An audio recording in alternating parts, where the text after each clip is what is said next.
Olá, sexto ano! Estamos aqui de volta na aula de ciências e nesta aula 12 nós vamos continuar a estudar os tecidos conjuntivos. Parte 2, nós vamos ver as subdivisões. Como nós vimos na última aula, o tecido conjuntivo é dividido em tecido conjuntivo propriamente dito, tecido adiposo, tecido ósseo, tecido cartilaginoso e tecido sanguíneo.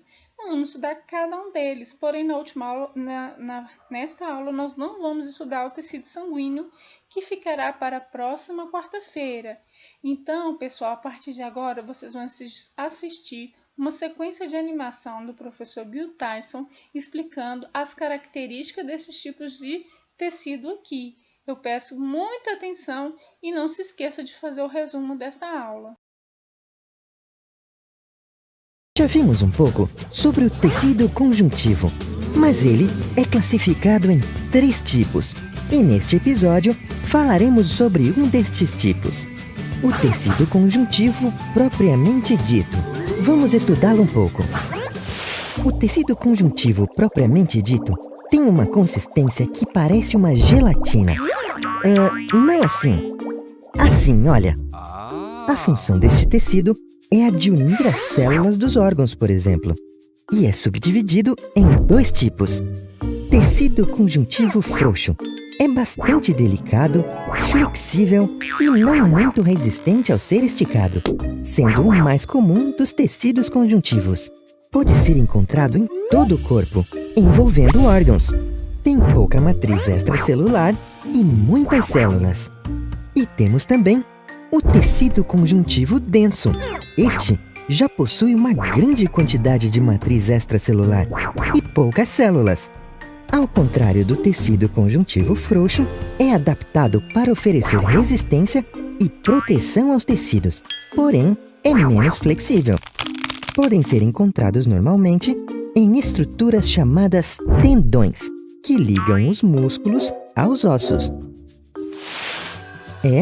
Parece que o tecido conjuntivo propriamente dito aproveita todos os espaços que encontra. Por hora é só, pessoal. Nos vemos na próxima! E prosseguindo na nossa série sobre tecidos conjuntivos especiais, falaremos sobre um tecido que é rígido e flexível ao mesmo tempo. Estou falando do tecido conjuntivo cartilaginoso. Vamos conhecê-lo. O tecido conjuntivo cartilaginoso também pode ser chamado de cartilagem e pode ser encontrado em muitas regiões do nosso corpo, como nariz, orelhas e até na superfície de alguns órgãos. As células da cartilagem são chamadas de condrócitos e ficam bem separadas, pois a cartilagem possui muito material que fica entre as células, chamado de matriz extracelular. As cartilagens são divididas em 3 tipos básicos. O primeiro deles é a cartilagem hialina. Esta cartilagem é a que forma o esqueleto dos fetos, que mais tarde vão se tornar ossos. Mas podemos encontrar esta cartilagem no nosso nariz, por exemplo. O segundo tipo é a cartilagem elástica. E como o nome já diz, ela tem bastante elasticidade, podendo ser encontrada na nossa orelha, por exemplo. E por fim, temos a cartilagem fibrosa, também chamada de fibrocartilagem. Este tipo de cartilagem podemos encontrar entre as vértebras da nossa coluna e no joelho, por exemplo. As cartilagens ligam nossos ossos e fazem a absorção do impacto, como as cartilagens entre as vértebras. Mas sua principal função é a sustentação de tecidos moles. Já imaginou como seriam nossas orelhas e nosso nariz se não tivessem cartilagem? Por hora é só, pessoal. Nos vemos na próxima!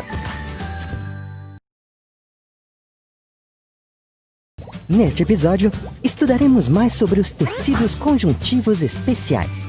Falaremos sobre o mais rígido dos tecidos do nosso corpo, aquele que nos dá sustentação. Estou falando do tecido conjuntivo ósseo, mais especificamente de suas células. O tecido ósseo é o que constitui nosso esqueleto. Neste tecido, a matriz extracelular é rígida e é chamada de matriz óssea. Embora nossos ossos pareçam apenas estruturas rígidas, eles são elementos vivos e estão se remoldando o tempo todo, principalmente na nossa infância, quando estamos crescendo. São formados por 3 tipos de células. Os osteoblastos são as células que ficam na parte mais externa dos ossos e são as responsáveis por produzir a matriz óssea.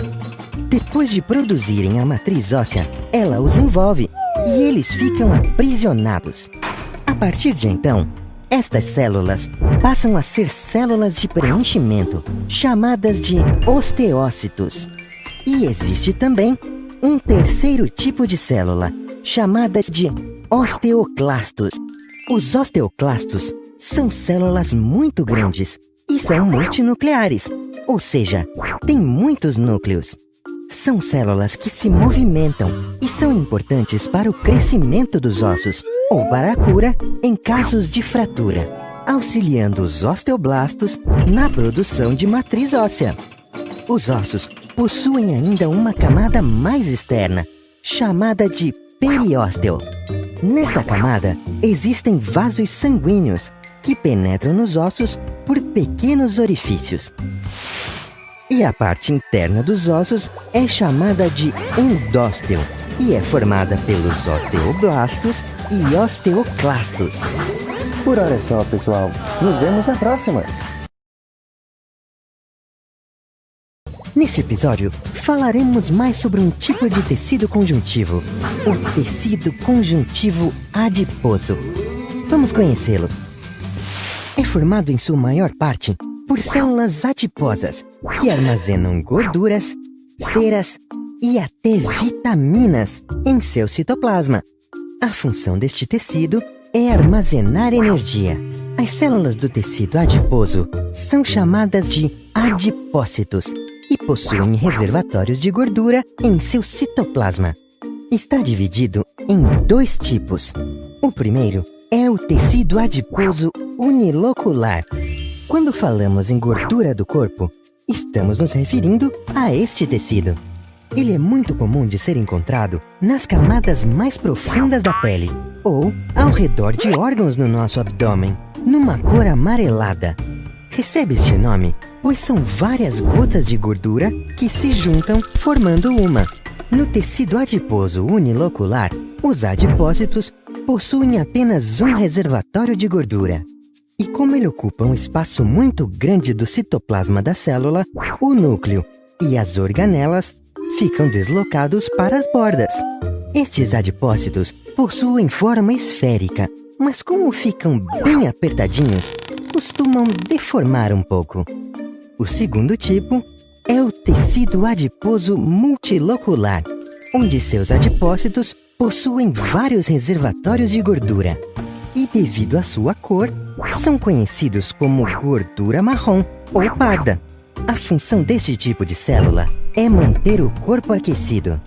E assim como nos adipócitos uniloculares, eles também têm o núcleo e as organelas deslocados para as bordas da célula.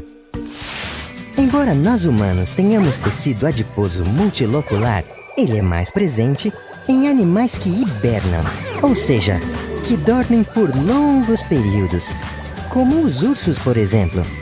Por hora é só, pessoal. Nos vemos na próxima. O professor Bill Tyson arrasa, né, pessoal? Se ficou alguma dúvida, escreva aí no cantinho do seu caderno. Nós vamos tirar essas dúvidas na nossa aula online. Se você quiser também, aproveita aí a nossa nova plataforma e manda uma mensagem para mim, que eu vou te responder. Um abraço, até a próxima semana.